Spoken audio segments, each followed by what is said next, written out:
और खबरों की शुरुआत इस वक्त की बड़ी खबर के साथ करेंगे। जेल में बंद बाहुबली विधायक मुख्तार अंसारी से बहुजन समाज पार्टी ने किनारा करने का ऐलान कर दिया है। बीएसपी सुप्रीमो मायावती ने ट्वीट के जरिए यह ऐलान किया कि मुख्तार अंसारी को बीएसपी चुनाव में टिकट नहीं दिया जाएगा। बीएसपी के प्रदेश अध्यक्ष भीम राजभर मऊ से बीएसपी के प्रत्याशी होंगे।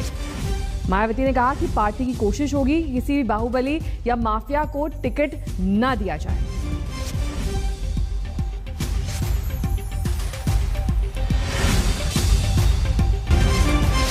तो भीम राजभर मऊ से प्रत्याशी होंगे। इससे पहले मुख्तार अंसारी यहां से चुनाव लड़ते आए थे, लेकिन अब उन्हें टिकट नहीं देने का फैसला मायावती ने किया है। बीएसपी सुप्रीमो ने कहा है कि पार्टी की छवि बनाए रखने के लिए किसी भी माफिया को टिकट नहीं दिया जाएगा। मुख्तार अंसारी से किनारा कर लिया है बीएसपी ने और ट्वीट के जरिए इस बात की घोषणा की गई कि इस बार जो उत्तर प्रदेश के आगामी चुनाव है 2022 में, उसमें मुख्तार अंसारी बीएसपी की ओर से चुनाव नहीं लड़ेंगे।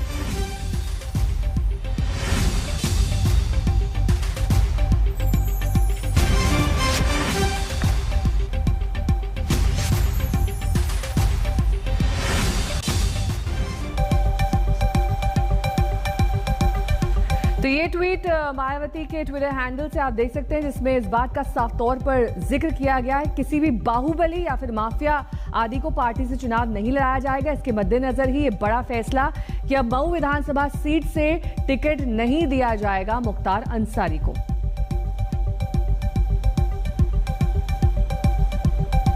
चुनाव में किसी भी बाहुबली को टिकट नहीं देने का फैसला मायावती का।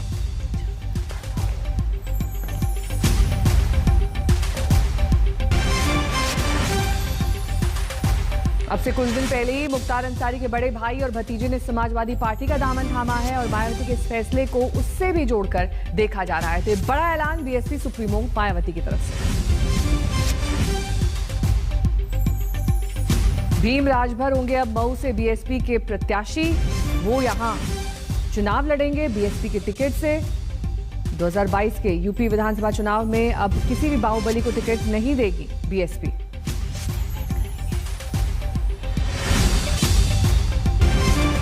संतोष शर्मा मेरे सहयोगी इस वक्त तमाम जानकारी के साथ जुड़ गए हैं। संतोष, देखिए, किसी भी बाहुबली या माफिया को टिकट नहीं देने का फैसला और इस बात का सार्वजनिक ऐलान ट्विटर के जरिए दर्शाता है कि साफ सुथरी छवि के साथ बीएसपी इस बार चुनाव लड़ना चाहती है।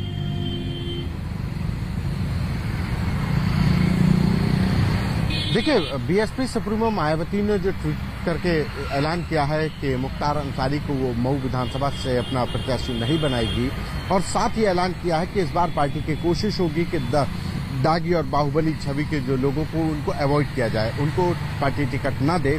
इसके साथ ही मायावती ने कहा कि अगर सरकार बनती है तो ऐसे लोगों पर कार्रवाई करने में कम से कम हिचक न हो और इनके ऊपर सख्ती से कार्रवाई की जाए। यानी कि मुख्तार अंसारी का टिकट काटकर साफ तौर पर संदेश देने की कोशिश की गई है कि मायावती आज भी क्राइम और क्रिमिनल्स के अगेंस्ट हैं और जिस तरीके से वो जीरो टॉलरेंस की नीति अपनाती रही है उसी पर वो काम करेंगी।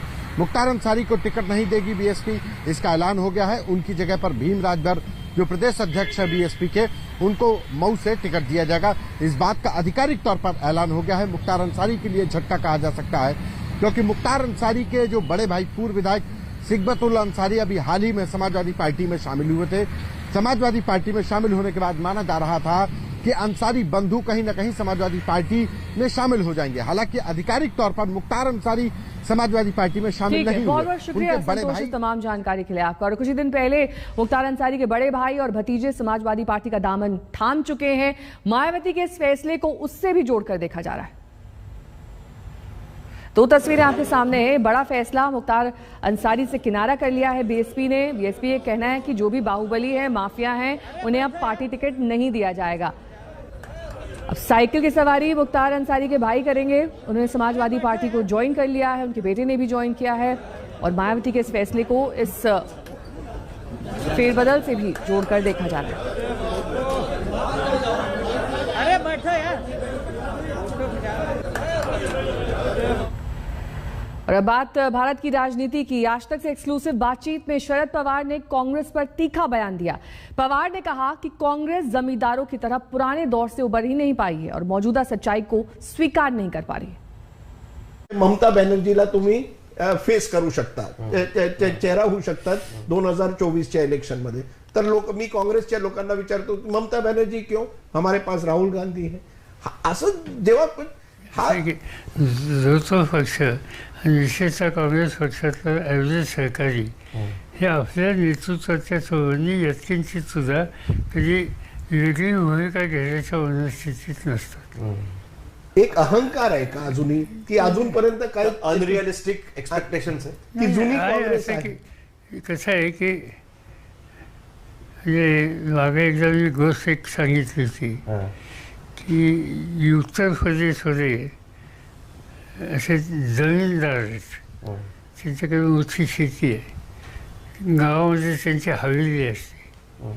लँड सीलिंगचा कायदा आला, त्यांच्या त्या मोठी शेतीची जमिनी गेल्या, अनेक लोकांच्या वाटल्या गेल्या. त्यांची हवेली आहे तशी गावात, पण त्या हवेलीची मरामत किंवा दुरुस्ती करण्याची ताकद राहिली नाही, कारण त्या शेतीचं उत्पन्न पहिल्यासारखं राहिलं नाही. काही 1000 एकर जमीन राहायची, तिथं 15 एकर 20 एकर झाली. पण सकाळी जेव्हा तो जमीनदार उठतो आपल्या हवेलीमध्ये आणि बाहेर जेऊन बघतो आजूबाजूचं हिरवं. पश्चिम बंगाल की मुख्यमंत्री और तृणमूल कांग्रेस सुप्रीमो ममता बनर्जी आज भवानीपुर सीट पर उपचुनाव के लिए नामांकन दाखिल करेंगी.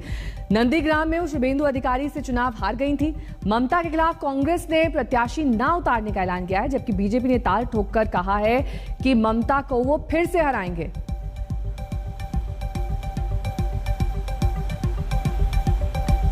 নির্বাচনে তাই আমাকে আবার দাঁড়াতে হলো এদের ষড়যন্ত্রের জন্য। বাট আমি একটা খুশি হয়েছি, আমি ভবানীপুরে আমার ঘরে আবার ফেরত আসতে পেরে।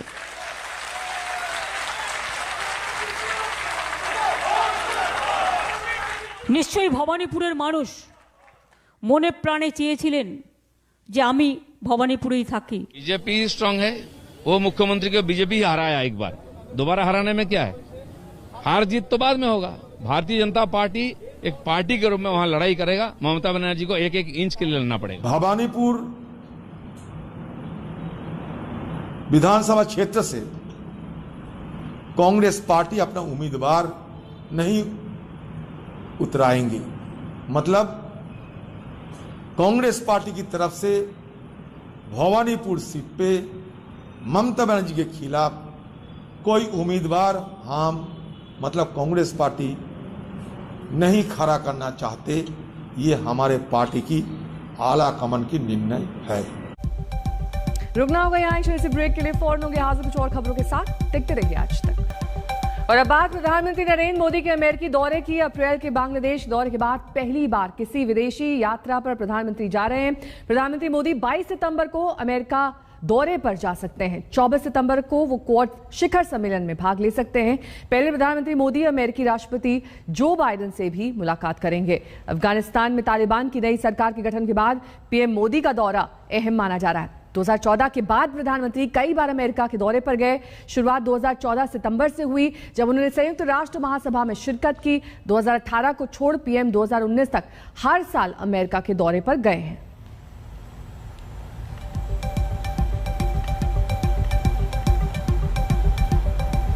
और बात ब्रिक्स सम्मेलन की। प्रधानमंत्री नरेंद्र मोदी की अध्यक्षता 5 देशों के समूह ब्रिक्स सालाना शिखर सम्मेलन हुआ।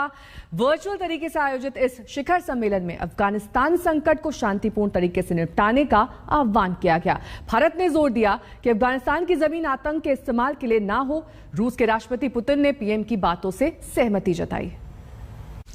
भारत की अध्यक्षता के दौरान हमें सभी ब्रिक्स पार्टनर्स में और सभी से भरपूर सहयोग मिला है और इसके लिए मैं आप सभी का बहुत बहुत आभारी हूं। पिछले 1.5 दशक में ब्रिक्स ने कई उपलब्धियां हासिल की हैं। आज हम विश्व की उभरती अर्थव्यवस्थाओं के लिए एक प्रभावकारी आवाज है। विकासशील देशों की प्राथमिकताओं पर ध्यान केंद्रित करने के लिए भी यह मंच उपयोगी हो रहा है। ब्रिक्स ने new development bank, contingency reserve arrangement और एनर्जी रिसर्च कोऑपरेशन प्लेटफॉर्म जैसी मजबूत संस्थाओं का सृजन किया है। निसंदेह गर्व करने के लिए हमारे पास बहुत कुछ है, मगर यह भी महत्वपूर्ण है कि हम आत्मसंतुष्ट न हो और हमें यह सुनिश्चित करना है कि ब्रिक्स अगले 15 वर्षों में और परिणामदायी हो।